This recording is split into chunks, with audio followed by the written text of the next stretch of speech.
Assalamualaikum warahmatullahi wabarakatuh.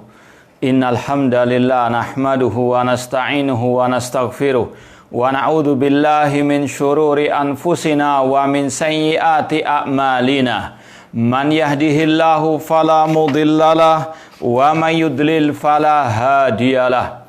Asyhadu an la ilaha illallah wahdahu la syarikalah wa asyhadu anna Muhammadan abduhu wa rasuluh.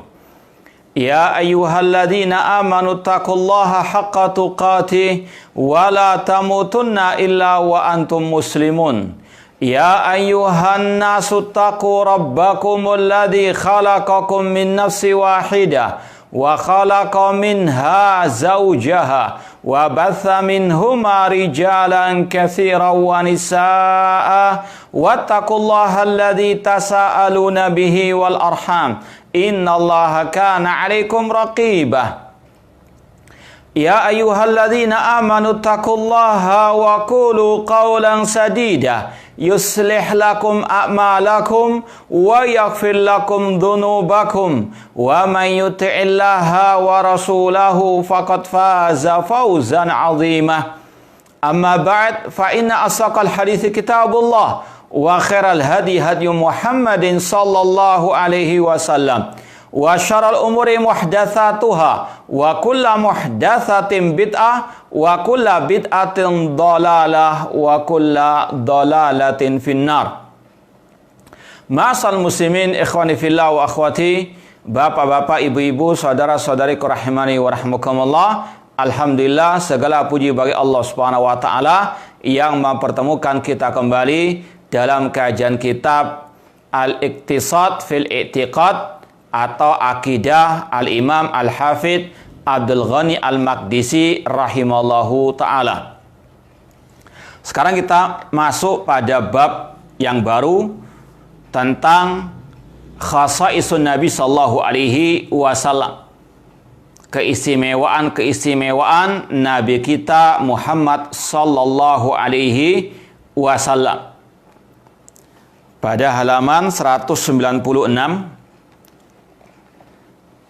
sekali lagi pada halaman 196, bab baru khasais Rasul sallallahu alaihi wasallam. Kata Al-Imam Al-Hafidh Abdul Ghani Al-Maqdisi rahimahullah ta'ala, wa na'taqidu anna Muhammadan al-Mustafa khairul khalaik. Kita meyakini bahwasanya Nabi Muhammad sallallahu alaihi wasallam al-Mustafa yang merupakan pilihan Allah adalah sebaik-baik makhluk. Wa afdaluhum, yang paling afdal. Wa akramuhum 'alallahi azza wa jalla, yang paling mulia di sisi Allah azza wa jalla. Wa a'lahum darajatan, yang paling tinggi derajatnya. Wa aqrabuhum ilallahi wasilatan, yang paling dekat hubungannya dengan Allah Subhanahu wa taala. Ba'atsahullahu rahmatan lil alamin, Allah mengutus beliau sebagai rahmat bagi semesta alam. Wa khassahu bisyafa'ati fil khalqi ajma'in, dan Allah khususkan beliau dengan diberi syafaat untuk makhluk-makhluk atau para manusia semuanya. Ikhwani fillah wa akhwati rahimani wa rahmakumullah.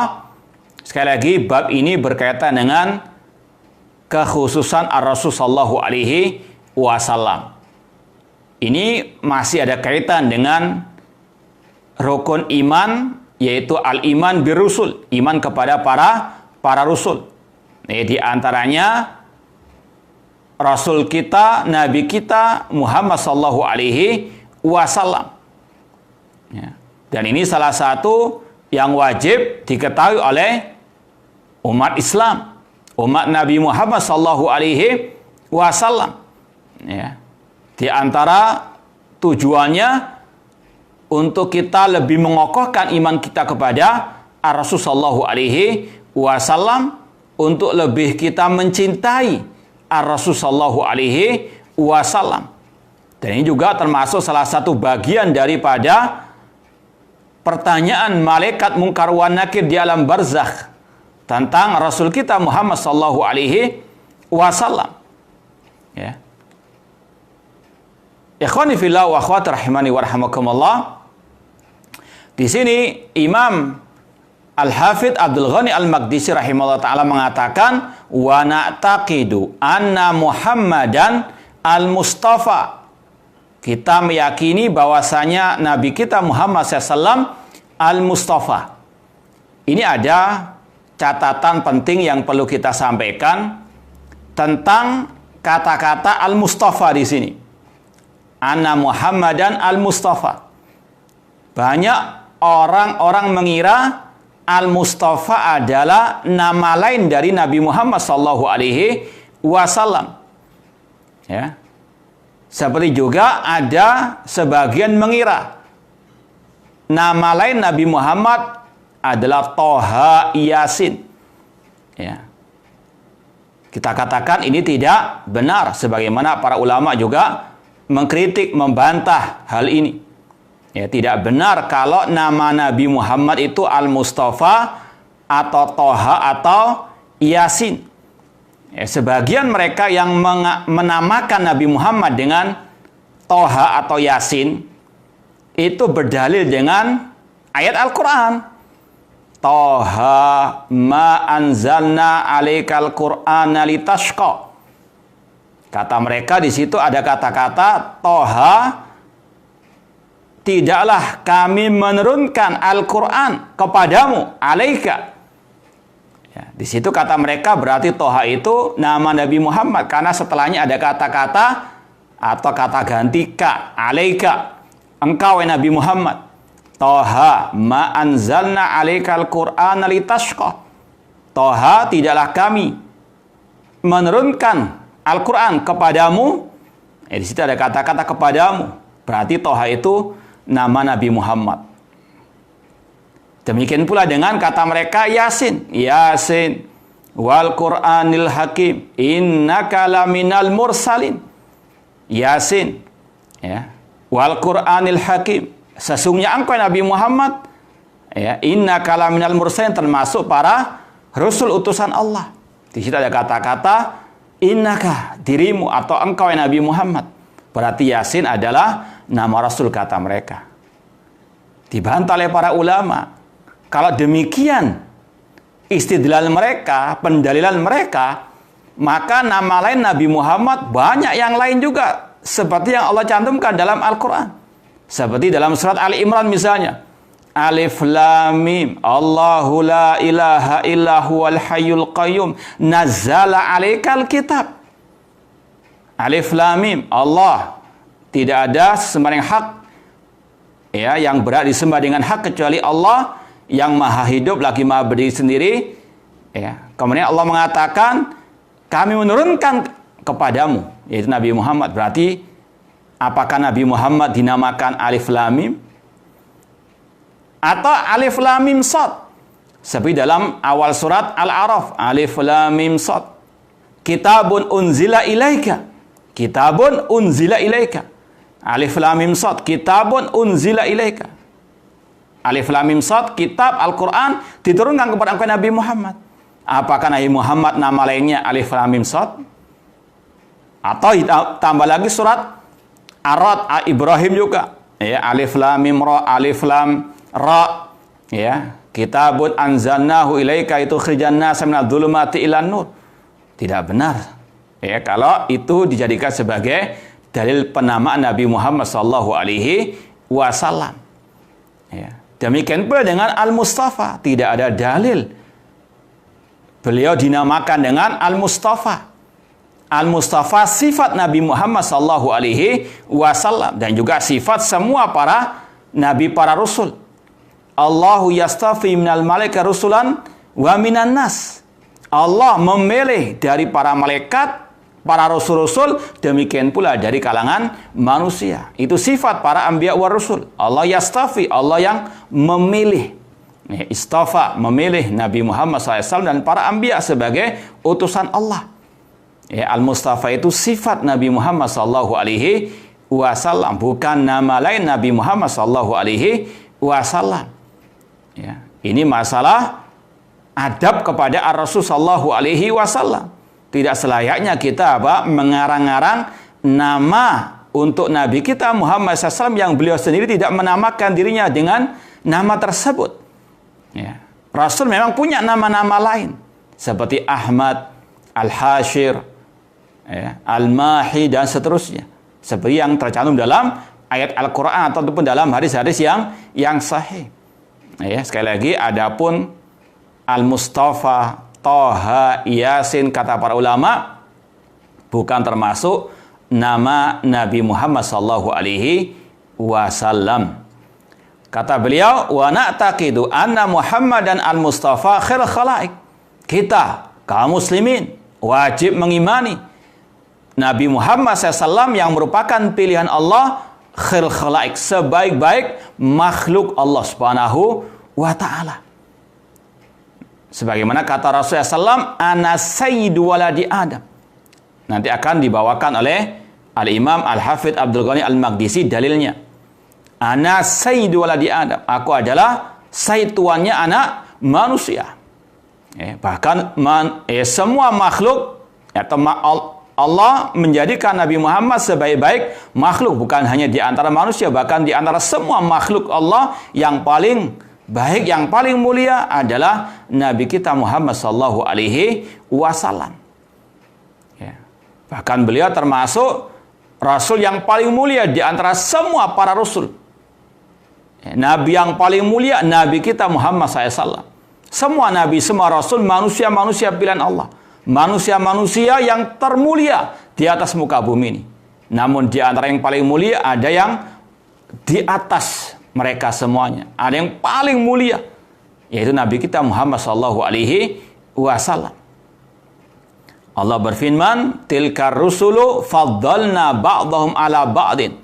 Itulah para rasul-rasul yang kami utamakan sebagian mereka di atas sebagian yang lain. Ya. Allah mengatakan tilkar rusulu faddalna ba'dahum ala ba'din. Sebagian rasul ada yang lebih mulia di atas sebagian yang lain. Kalau ada yang bertanya, bagaimana dengan firman Allah, la nufarriqu baina ahadim mir rusuli. Kami tidak membedakan salah seorang pun dari para rasul. Dalam akhir surat Al-Baqarah. Kata para ulama, la nufarriqu baina ahadim mir rusul ay fil iman. Kita tidak membedakan seorang pun dari para rasul dalam masalah keimanan. Wajib mengimani semua para rasul yang diutus oleh Allah Subhanahu wa ta'ala. Nggak boleh kita membedakan satu pun dari para rasul tersebut. Misalnya, kita mengimani semua para rasul, tapi kita nggak mengimani Nabi Isa. Maka tidak sah iman kita. Murtad orang itu kalau nggak mengimani satu rasul. Bahkan Allah menganggap yang tidak mengimani satu rasul seolah-olah tidak mengimani semua para rasul. Seperti yang Allah firmankan tentang kaum Nabi Nuh alaihissalam, kadzabat qaumu Nuhinil mursalin. Kaum Nabi Nuh mendustakan semua para rasul. Padahal pada waktu itu hanya ada Nabi Nuh alaihissalam. Tapi Allah menvonis mereka ketika tidak mengimani Nabi Nuh, maka mereka berarti tidak mengimani semua para rasul. Itu makna la nufarriqu baina ahadim mir rusuli. Demikian pula kalau ada hadis yang melarang mengutamakan sebagai rasul di atas sebagian yang lain, itu kata para ulama kalau tujuannya untuk menghinakan, merendahkan nabi yang tidak diutamakan tadi. La tufaddiluni ala Musa misalnya. Ada hadis yang mengatakan jangan engkau memuliakanku, mengutamakanku di atas Nabi Musa. Ini sekali lagi kalau tujuannya merendahkan Nabi Musa alaihi assalam, atau karena ta'assub kepada Nabi Muhammad kemudian merendahkan Nabi Musa alaihissalam, ini tidak boleh. Adapun secara asal Allah sendiri telah mengutamakan sebagian rasulnya di atas sebagian yang lain. Seperti dalam ayat tadi, tilkar rusulu faddalna ba'dahum ala ba'din. Ikhwani fillah wa akhwati rahimani wa rahimakumullah. Ini harus kita yakini. Ya, sebagai umat Nabi Muhammad wajib meyakini Nabi Muhammad khairul khalaiq, sebaik-baik makhluk. Ya. Kata beliau khairul khalaiq, sebaik-baik makhluk, wa afdaluhum, yang paling mulia, wa akramum, yang paling utama, ya, yang paling tinggi derajatnya fi dunia wal akhirah. Ya. Dan yang paling dekat kepada Allah. Ya. Akan tetapi ikhwani fillah wa akhwati rahimani wa rahimakumullah, tidak boleh kita ghulu, berlebih-lebihan. Ya. Sampai mensejajarkan Nabi kita Muhammad di kedudukan Allah Subhanahu wa taala. Ya. Makanya Allah mengatakan umat Islam itu umat pertengahan. Wa kadzalika ja'alnakum ummatan wasata. Demikianlah kami jadikan kalian umat yang pertengahan. Pertengahan antara ekstrem kanan dan ekstrem kiri. Ya. Dan itu yang kita baca setiap salat. Ihdinas siratal mustaqim. Siratal ladzina an'amta 'alaihim ghairil maghdubi 'alaihim waladdallin. Ya Allah, tunjukkanlah kami ke jalan yang lurus. Jalannya orang-orang yang telah Engkau beri nikmat atas mereka. Itu jalannya Rasul, jalannya para sahabat Rasul. Bukan jalannya orang-orang yang Engkau murkai. Rasul mengatakan yang dimurkai oleh Allah adalah orang Yahudi. Dan bukan jalannya orang-orang yang tersesat, kata Rasul, yaitu orang-orang Nasara. Islam siratul mustaqim, pertengahan antara ajaran Yahudi, antara ajaran Nasara. Ya, Yahudi, mereka melecehkan para nabi mereka, bahkan membunuh para nabi-nabi mereka. Orang-orang Nasara, mereka berlebih-lebihan dalam menyanjung nabinya, Nabi Isa alaihissalam, sampai menuhankan Nabi Isa alaihi assalam. Laqad kafara alladziina qalu innallaha huwal masih ibnu Maryam. Sungguh kafir, kata Allah, orang-orang yang mengatakan Allah adalah Al-Masih ibnu Maryam. Ya. Ini dua-dua agama yang sesat dan kufur. Ya. Agama kafir. Islam pertengahan di antara keduanya dalam segala hal. Ya. Di antaranya dalam masalah menyikapi Nabi kita Muhammad sallallahu alaihi wasallam. Jangan seperti orang Yahudi yang melecehkan nabinya atau nabi mereka. Jangan pula seperti orang Nasara yang berlebihan sampai menuhankan nabinya. Ya. Apakah ada dari umat Nabi Muhammad yang melecehkan Nabi Muhammad SAW? Banyak. Ya. Entah memang mereka adalah munafiqin, ya, atau orang-orang yang memang tidak ada pengagungan dalam hati mereka terhadap Nabi Muhammad SAW. Ya, contoh yang mengatakan Nabi Muhammad itu tidak dijamin masuk surga misalnya, itu melecehkan Nabi Muhammad SAW. Ya. Atau melecehkan syariat Nabi Muhammad SAW, sama saja. Ya. Yang melecehkan pribadi Nabi Muhammad atau melecehkan sunnah Rasul, itu sama saja hukumnya. Sebagaimana Allah berfirman, "Qul abillahi wa ayatihi wa rasuli kuntum tastahzi'un." Katakanlah, apakah dengan Allah, dengan ayatnya, dengan Rasulnya kalian memperalah? La ta'tadiru, jangan kalian minta maaf, qad kafartum ba'da imanikum. Kalian telah kafir setelah keimanan kalian. Memperalah Rasul, memperalah ajaran Rasul, itu salah satu pembatal keislaman. Ya. Misalnya mengatakan orang yang berjenggot itu seperti kambing, ya, atau semakin berjenggot semakin kurang akalnya misalnya. Ini melecehkan syariat Nabi Muhammad, melecehkan Nabi Muhammad yang beliau juga berjenggot. Ya, dalam misalnya hadis-hadis tentang wudhu, Rasul itu menyela-nyela jenggot beliau, artinya beliau berjenggot. Kalau ada orang yang mencela, ya, orang yang berjenggot, ini mencela Rasulullah SAW, mencela syariat Rasulullah SAW yang Rasul bersabda, "A'ful liha." Ya, peliharalah jenggot. Ini adalah tasyabuh dengan orang-orang Yahudi, menyerupai orang-orang Yahudi, melecehkan nabi mereka, melecehkan syariat nabi mereka. Ya. Makanya Allah juga berfirman, inna syani'aka huwal abtar. Sesungguhnya yang mencelahmu, membencimu wahai Nabi Muhammad, dialah yang terputus dari rahmat Allah. Imam Ibnu Katsir rahimahullah dalam tafsir ayat ini surat Al-Kautsar, inna syani'aka huwal abtar, beliau mengatakan inna mubghidaka ya Muhammad wa mubghidha ma jita bihi minal huda wan nuris sati wal bayinat huwal abtar. Ya. Imam Ibnu Katsir rahimahullah mengatakan sesungguhnya yang membencimu wahai Nabi Muhammad dan membenci ajaranmu. Bukan hanya membenci pribadi Nabi SAW saja, namun yang membenci syariat Nabi Muhammad SAW itu juga terputus dari rahmat Allah Subhanahu wa Ta'ala. Hati-hati, ya.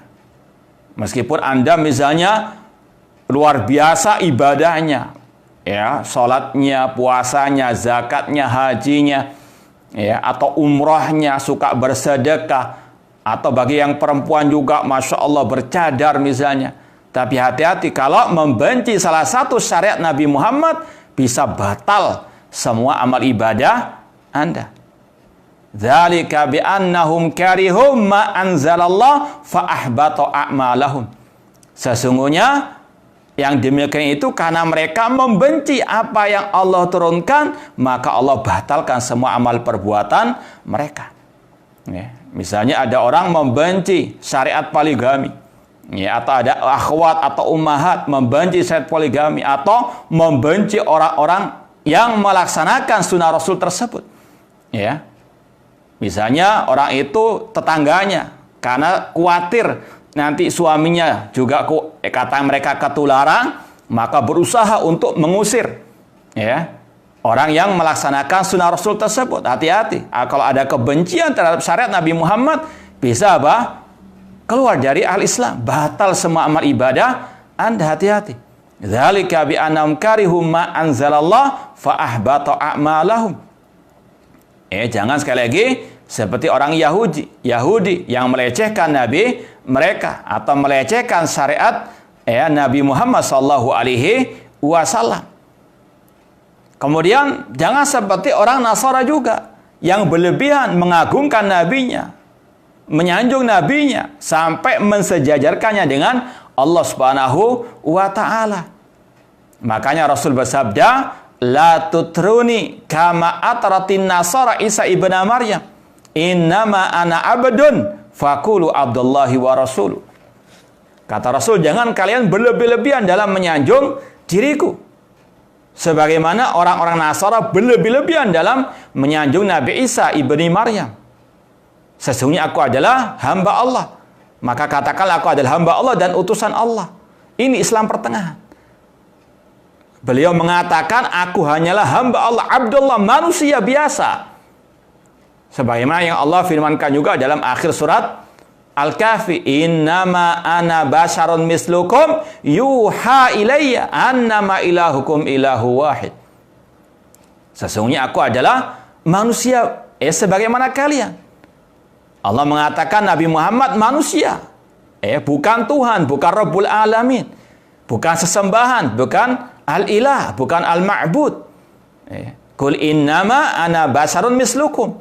Ini untuk membantah orang-orang an-Nasara. Yuha ilayya.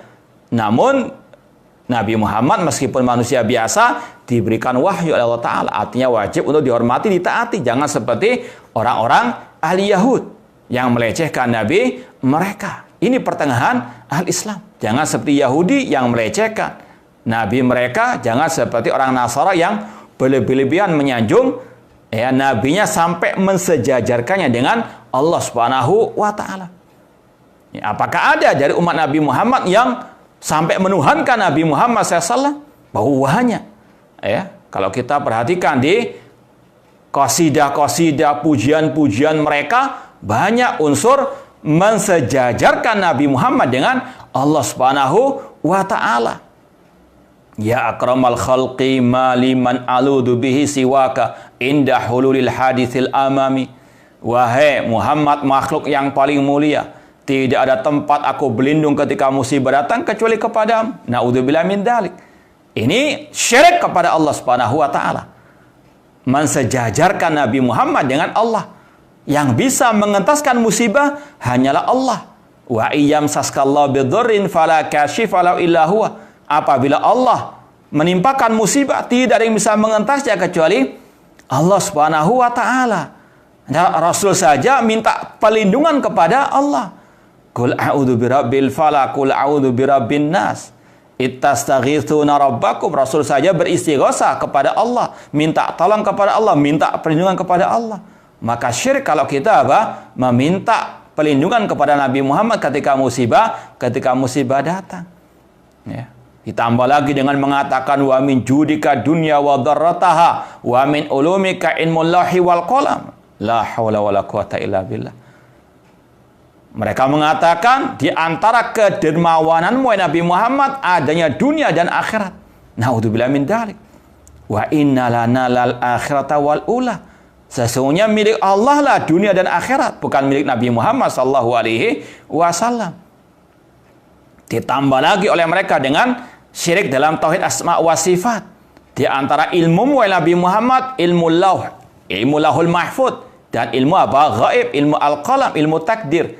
Innalillahi wa inna ilaihi raji'un. Ini adalah mensejajarkan Rasul dengan Allah Subhanahu wa taala. Berlebih-lebih adalah menyanjung Nabi Muhammad SAW. Rasul tidak tahu yang ghaib.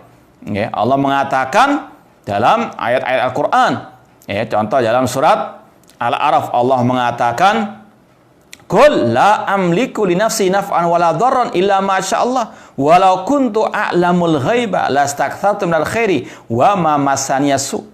Katakan wahai Nabi Muhammad, sesungguhnya aku tidak bisa mendatangkan kemanfaatan atau kemudaratan kecuali dengan kehendak Allah.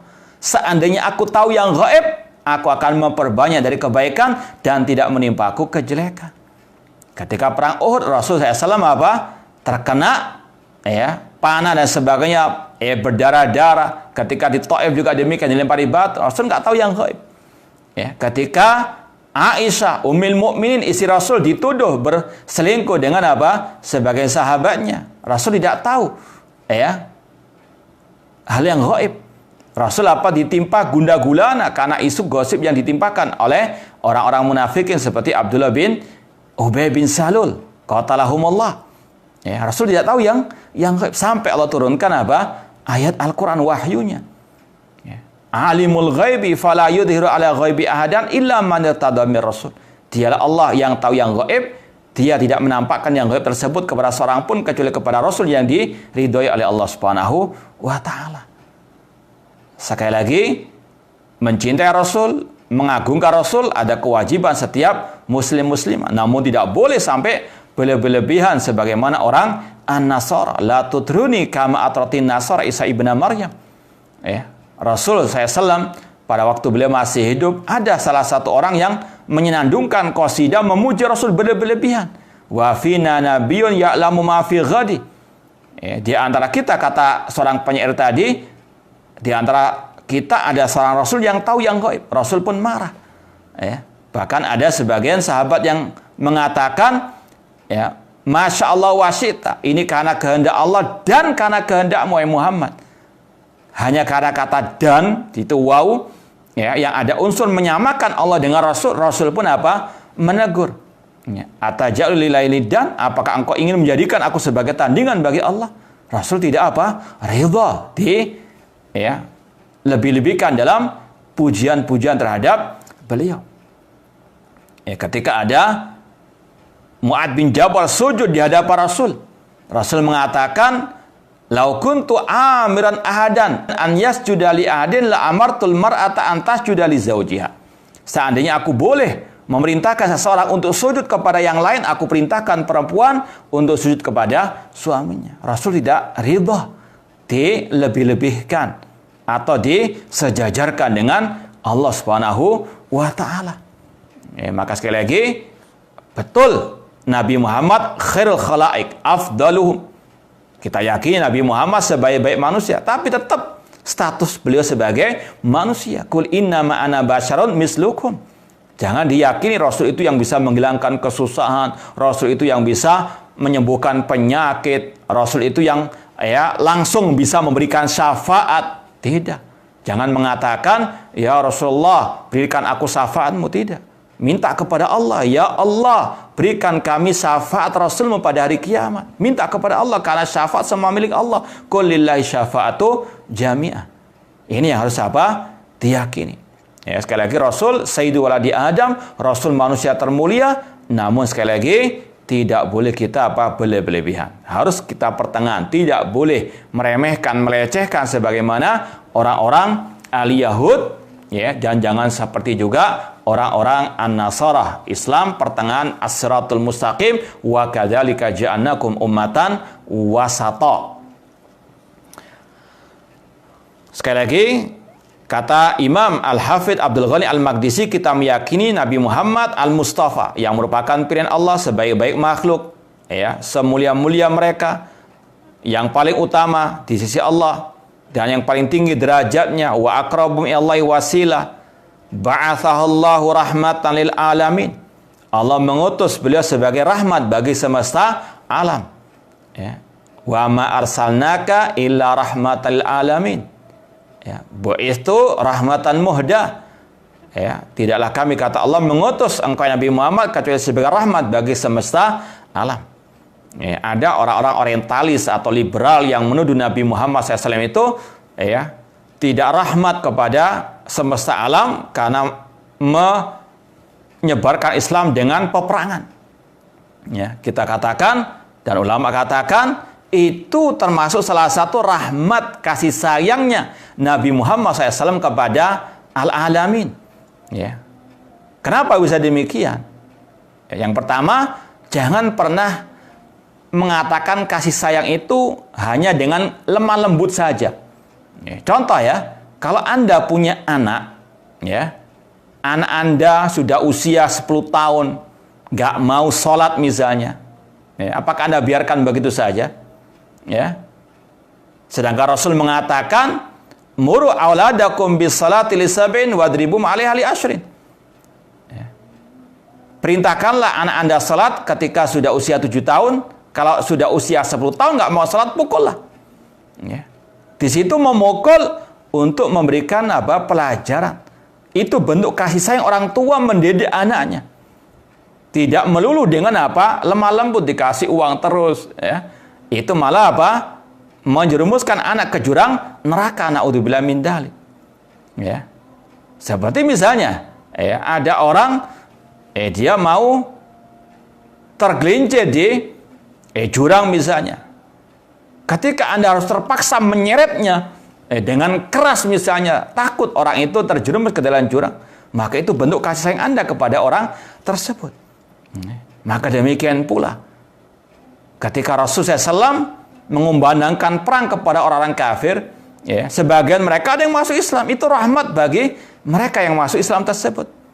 Ya, dan sebagian ulama mengatakan mereka yang terbunuh dalam perang kafir, minimal itu mengurangi azab mereka di akhirat. Ya. Jadi sekali lagi, adanya jihad fisabilillah itu juga termasuk rahmatan lil alamin.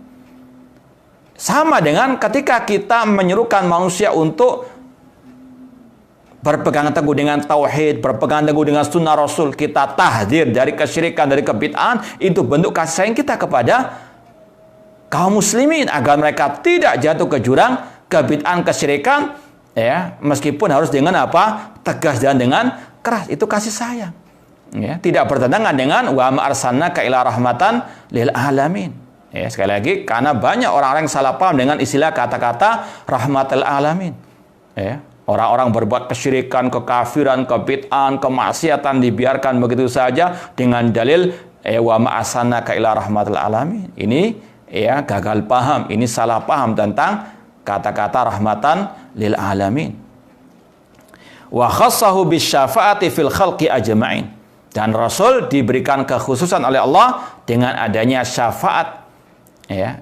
Dan yang dimaksud di sini kata para ulama yaitu asy-syafaatul udzma, syafaat di padang mahsyar. Ketika itu manusia dilanda gundah gulana. Matahari dekat dengan kepala mereka, dalam keadaan mereka telanjang bulat, tidak beralas kaki. Ya, pada waktu itu manusia nafsi-nafsi sendiri-sendiri. Mereka pun ingin segera diputuskan perkara mereka oleh Allah Subhanahu wa taala. Mereka pun minta tolong kepada Nabi Adam. Nabi Adam tidak sanggup membantu mereka. Mereka datang kepada Nabi Nuh, datang kepada Nabi Ibrahim, Nabi Musa, Nabi Isa, semuanya angkat tangan. Ya. Rasul pun mengatakan, "Analah." Aku yang akan meminta kepada Allah syafaat tersebut. Rasul pun menghadap kepada Allah, sujud di hadapan Allah. Kemudian Allah mengatakan, "Irfarasak wasal tu'ta wasyatu syafa." Kata Allah, angkat kepalamu, mintalah engkau akan diberi. Pada waktu itulah Allah datang kepada mereka, wajah rabbuka wal malaku saffan saffa. Kemudian Allah pun memutuskan perkara mereka. Itulah yang namanya asy-syafa'atu al-uzma. Dikatakan al-uzma, syafaat yang paling besar karena mencakup semua manusia di padang mahsyar, yang mana para nabi-nabi tadi tidak sanggup untuk memintanya kepada Allah Subhanahu wa taala. Ini yang Rasul diberikan keutamaan oleh Allah Subhanahu wa taala. Kemudian Al-Hafidz Abdul Ghani Al-Maqdisi membawakan dalil-dalil tentang kekhususan atau keistimewaan Nabi kita Muhammad SAW. Di antaranya poin 74 di sini, rawa Jabir ibnu Abdullah radhiyallahu anhu anna Rasulullah SAW qala. Dari Jabir radhiyallahu anhu bahwasanya Rasulullah SAW bersabda, "Utitu khamsan lam yu'tahunna ahadun minal anbiya qabli." Aku diberi 5 keistimewaan yang tidak diberikan kepada seorang pun dari para nabi sebelumku. Ya. Utitu khamsan lam yu'tahunna ahadun minal anbiya qabli. Kata para ulama, di antaranya Al-Imam Al-Hafidz Ibnu Hajar Asqalani rahimahullah dalam syarah hadis ini, kata-kata aku diberi 5 keistimewaan ini bukan pembatasan. Keistimewaan, kekhususan Nabi Muhammad SAW banyak sekali. Baik dalam ayat Al-Quran atau yang tercantum dalam ayat Quran atau dalam hadis Rasulullah SAW sangat banyak. Bahkan kata Imam Al-Hafidz Ibnu Hajar Asqalani rahimahullah, seorang ulama yang bernama Abu Sa'id An-Naisaburi dalam kitabnya Syaraful Mustafa menyebut 60 keistimewaan Nabi kita Muhammad SAW. Sekali lagi, kata-kata aku diberi 5 keistimewaan ini bukan pembatasan, ini sekedar permisalan saja. Ada banyak buku yang ditulis oleh para ulama sejak zaman dahulu hingga sekarang ini tentang keistimewaan Nabi kita Muhammad SAW. Di antaranya ada kitab yang bagus juga, yaitu kitab yang judulnya Bidayatus Sul fi Tafdilir Rasul sallallahu alaihi wasallam, karangan Al-Is ibnu Al-Salam Asy-Syafi'i dari mazhab Asy-Syafi'i, dan dengan takhrij Asy-Syaikh Muhammad Nasiruddin Al-Albani rahimahullah. Itu kitab yang ringkas, kurang lebih ada 80 halaman. Kata Syekh Al-Albani rahimahullah, di antara keistimewaan buku ini, beliau penulisnya hanya menukil hadis-hadis yang sahih saja. Atau bisa dikatakan kebanyakan hadis yang disampaikan itu sahih. Di situ Al-Is ibnu Al-Salam rahimahullah menyebut ada kurang lebih 40 keistimewaan Ar-Rasul sallallahu alaihi wasallam. Sekali lagi, di kitab itu Bidayatus Sul, nanti mungkin kalau yang mau bisa di-download di PDF-nya, Bidayatus Sul fi Tafdil Rasul sallallahu alaihi wasallam dengan takhrij Asy-Syaikh Al-Albani rahimallahu taala. Kata Rasulullah SAW, utitu khamsan lam yu'tahunna ahadun minal anbiya qabli. Aku diberi 5 keistimewaan yang tidak diberikan kepada seorang pun dari nabi-nabi sebelumku. Yang pertama, kata Rasul, nusirtu birru'bi masirata syahrin. Aku diberikan pertolongan oleh Allah Subhanahu wa taala dengan Allah sudah menurunkan rasa ketakutan kepada musuh-musuh Rasulullah SAW sebelum perjalanan 1 bulan lamanya. Sebelum perjalanan 1 bulan, Rasul ke tempat musuh sudah takut terlebih dahulu. Takut sebelum berperang. Ini salah satu keistimewaan Rasulullah SAW. Allah senantiasa menolong beliau. Wa ju'ilat liyal ardu masjidan wa tahura. Yang kedua, dijadikan bagiku bumi ini sebagai tempat untuk sujud dan tempat yang suci. fa ayyuma rajulin min ummati adrakatus shalah falyusalli. Maka siapapun dari umatku yang telah mendapati waktu salat, maka salat di mana saja dia berada. Ya, semua bumi ini kata Rasul bisa untuk kita melaksanakan salat. Ya, misalnya kita di hutan misalnya, atau kita lagi di gurun pasir, boleh kita salat di situ. Ya. Atau mungkin di masa pandemi kalau orang itu di zona merah, masih banyak penyebaran wabah corona yang sangat masif, boleh dia salat di rumahnya masing-masing. Ya. Sekali lagi, kata Rasul, semua bumi itu tempat untuk salat. Dan juga tahura suci. Jalan raya misalnya itu secara asal suci. Ya. Atau jalan di tempat rumah kita atau di depan rumah kita. Secara asal itu suci. Kecuali kalau ada memang kelihatan najisnya, terkena misalnya kencing anak kecil misalnya, ya, atau ada kotoran anak kecil di situ misalnya. Ini jelas najisnya, namun secara asal itu najis, tidak najis, itu tahuran kata Rasul sallallahu alaihi wasallam. Kecuali ilal maqbarah wal hammam. Kata Rasul yang nggak boleh tempat salat adalah kuburan dan hammam, toilet. Ya. Yang ketiga kata Rasul, wa uhillat liyal ghanaim wa lam tahilla li ahadin qabli. Dihalalkan bagiku al-ghanaim, harta rampasan perang yang tidak dihalalkan bagi nabi-nabi sebelumku. Kalau nabi-nabi sebelum Nabi Muhammad SAW, kalau mereka menang perang, mendapatkan harta rampasan perang, itu mereka kumpulkan harta rampasan perang, nanti akan ada api yang turun dari langit membakar harta rampasan perang tersebut. Namun kalau dari umat Nabi Muhammad, harta rampasan perang itu dibagi-bagikan kepada yang memang berhak mendapatkannya.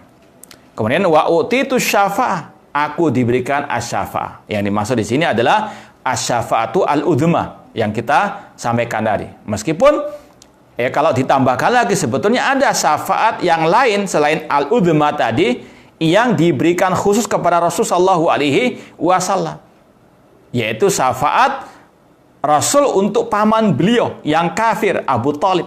Ini khusus bagi Rasul SAW. Ya. Yang ketiga setelah syafaatul udzma yang khusus bagi Rasul adalah syafaat membuka surga atau pintu surga. Nanti akan kita sampaikan insyaallah beberapa keistimewaan Rasul SAW kalau memang ada waktunya. Kemudian yang kelima kata Rasulullah SAW, wa kana nabiyyu yub'atsu ila qaumi khassatan wa bu'istu ila nasi amatan. Dahulu para nabi diutus kepada kaumnya secara khusus, khassatan. Namun aku diutus kepada seluruh umat manusia, bahkan kepada jin kata para ahli ulama. Sebagaimana dalam surat Al-Ahqaf dan sebagainya, wa id sarafna ilaika nafram minal jinni yastami'unal Qur'an. Rasul SAW diutus kepada semua manusia. Makanya salah satu pembatal keislaman kata para ulama, kalau ada orang-orang yang meyakini an ya'taqida anna ahadan yajuzul khuruj an syariati Muhammad SAW. Salah satu pembatal keislaman kata para ulama, kalau ada orang yang meyakini ada seseorang yang boleh keluar dari syariat Nabi Muhammad SAW, sebagaimana kata mereka bolehnya Khidir keluar dari syariat Nabi Musa alaihi assalam. Sebagian kelompok sesat kaum muslimin mengatakan kalau sudah tingkat makrifat tidak ada kewajiban mengikuti syariat Nabi Muhammad sallallahu alaihi wasallam. Enggak wajib sholat, enggak wajib puasa Ramadan. Kata mereka sebagaimana Khidir tidak wajib mengikuti syariat Nabi Musa. Maka ini sekali lagi salah satu pembatal keislaman, bisa murtad orang itu. Karena sekali lagi Rasul diutus kepada seluruh umat manusia. Ini beda dengan kisah Khidir dengan Nabi Musa. Khidir bukan umat Nabi Musa alaihi assalam. Maka tidak ada kewajiban bagi Khidir mengikuti Nabi Musa. Namun ketika sudah diutus Nabi Muhammad, semua manusia harus tunduk kepada syariat Nabi Muhammad SAW. Bahkan Rasul mengatakan, "Lau kana Musa hayyan lama wasi'ahu illa an yattabi'ani." Seandainya Nabi Musa itu masih hidup, maka tidak ada kewajiban baginya kecuali mengikuti diriku. Itu Nabi Musa. Kalau seandainya hidup, wajib mengikuti syariat Nabi Muhammad, apalagi selain Nabi Musa alaihi assalam. Ya, maka jangan tertipu dengan kedok orang-orang yang mengaku sebagai wali-wali dengan tidak sholat, dengan tidak puasa, namun memiliki kesaktian yang luar biasa. Kita katakan Dajjal lebih sakti daripada mereka, ya. Dan Dajjal kafir. Ya, demikian pula orang-orang yang keluar dari syariat Nabi Muhammad atau meyakini bolehnya keluar dari syariat Nabi Muhammad, mereka adalah kufar, bukan wali-wali Allah, namun mereka adalah wali-wali asyaiton. Wallahu ta'ala a'lam. Insyaallah kita akan lanjutkan pada pertemuan yang akan datang. Kalau ada yang mau ditanyakan, tafadhalu. Ada pertanyaan, sebagai penuntut ilmu bagaimana menyikapi fenomena penghina Rasul SAW yang kembali terjadi melalui status provokatif di media sosial akhir-akhir ini?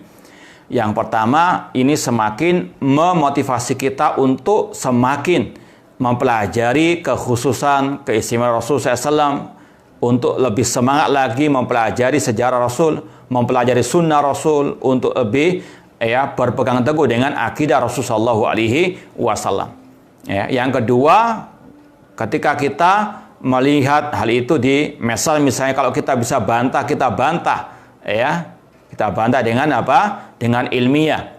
Kemudian yang ketiga, kalau kita bisa istilahnya ngangkat hal itu kepada pihak yang berwajib, itu lebih utama. Tidak boleh main hakim sendiri. Dan tetap kita meyakini secara umum yang menghina Rasul, melecehkan Rasul, itu murtad dari al-Islam. Ini hukum secara apa? Umum. Person-personnya sekali lagi ya ada perincian. Mungkin orang itu sudah gila, ya, perlu diperiksakan di rumah sakit jiwa misalnya.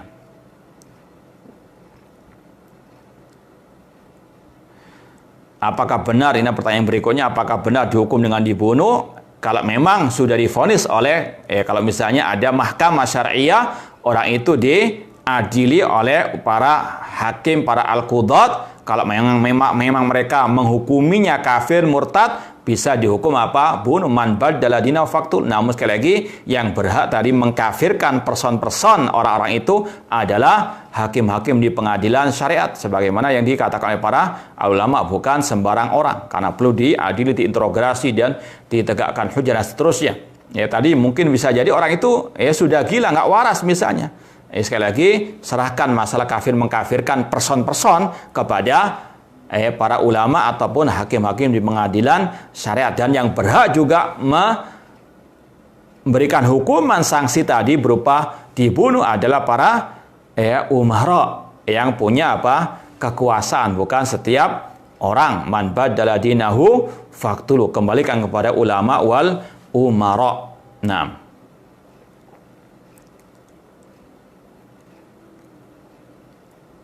bagaimana menempatkan keutamaan antara keutamaan Nabi Ibrahim dengan Nabi Muhammad dengan benar? Kita katakan Nabi Muhammad sekali lagi yang paling mulia di antara semua para nabi. Nabi Muhammad lebih mulia daripada Nabi Ibrahim alaihi assalam. Di antaranya tadi ketika syafatul udhma, Nabi Ibrahim angkat tangan. Itu salah satu contoh Nabi Muhammad lebih mulia daripada Nabi Ibrahim alaihi assalam. Meskipun dua-duanya adalah Khalilullah, kekasih Allah.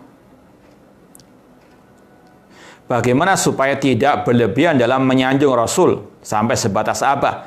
Ya dengan al-ilm, dengan kita terus belajar ilmu, terutama tentang masalah al-aqidah. Apa saja kata-kata yang tidak boleh kita ucapkan terhadap Nabi Muhammad SAW yang bisa menuhankan Rasul SAW. Seperti tadi, tidak boleh kita mengatakan, wahai Nabi Muhammad, tidak ada tempat aku berlindung kecuali kepadamu. Ini sekali lagi syirik kepada Allah, karena Allah mengatakan qul a'udzu birabbil falaq, qul a'udzu birabbin nas. Insyaallah dengan ilmu terutama tentang akidah as-sahihah kita akan bisa punya filter atau rem, jangan sampai berlebihan dalam menyanjung Nabi kita Muhammad sallallahu alaihi wasallam.